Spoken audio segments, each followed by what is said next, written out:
Je vais m'adresser maintenant à Xavier Subirana. Xavier, pourriez-vous nous dresser rapidement le panorama des principaux enjeux de santé visuelle dans les années à venir? Merci de m'avoir invité. Je crois que Yves a vraiment beaucoup résumé la chose. L'enjeu est à la fois pour la filière de répondre dans des délais raisonnables à l'attente des patients, mais aussi, comme on l'a vu aujourd'hui, de faire profiter tout le monde des formidables avancées de la thérapeutique, ce que l'on offre aujourd'hui.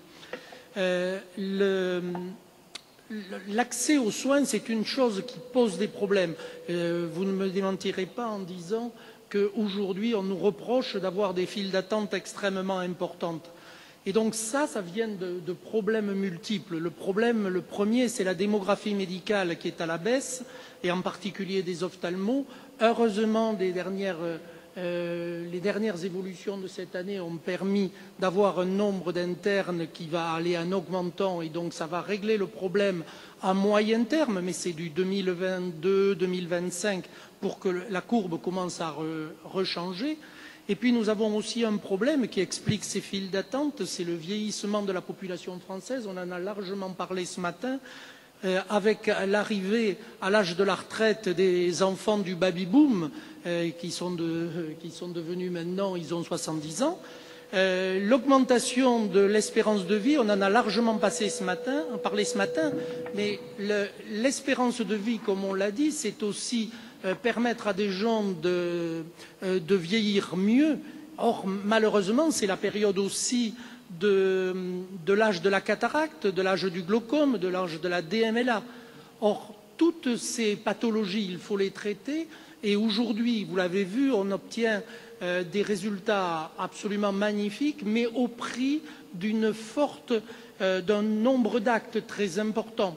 Et donc, on multiplie les actes et nous avons à peu près actuellement en ophtalmologie 28 millions d'actes par an, et on pense que dans 10 ans, ce sera à faire à peu près 35 millions d'actes. Donc, vous voyez tout de suite que tout cela aboutit à un engorgement. Et l'enjeu de la filière, puisque c'est ça ce que vous me demandez, c'est finalement de permettre un accès à la population à des soins de qualité. Et ça bute sur deux problématiques. La première, c'est que le temps des ophtalmologistes, il est incompressible et on ne peut pas faire plus. Et la deuxième chose, Yves Guénin l'a dit tout à l'heure, c'est la couverture du territoire avec des grandes zones désertiques.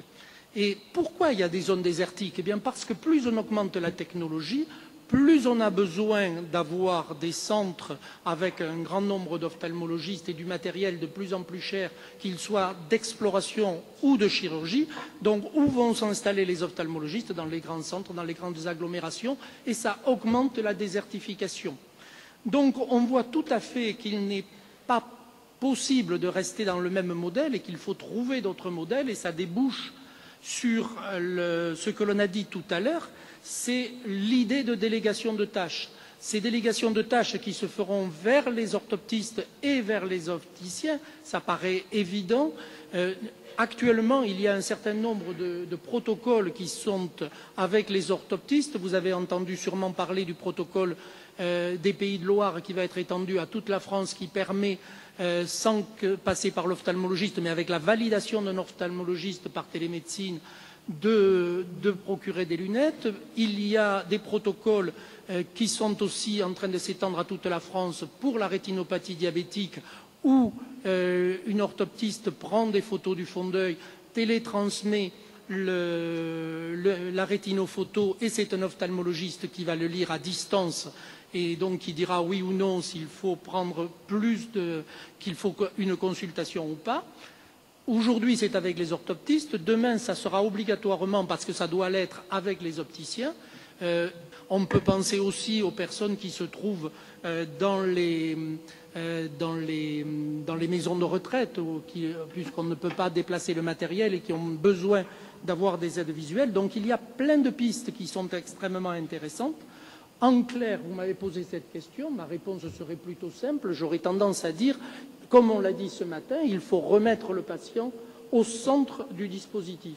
Et l'enjeu de la filière visuelle, c'est de permettre à tous nos concitoyens, finalement, de bénéficier de tout ce que vous avez vu tout à l'heure et qui sont des choses merveilleuses, mais de le leur offrir et de leur permettre, où qu'ils soient sur le territoire, et j'insiste bien, où qu'ils soient sur le territoire, donc ça pose des problèmes de transport et autres, de leur permettre d'accéder.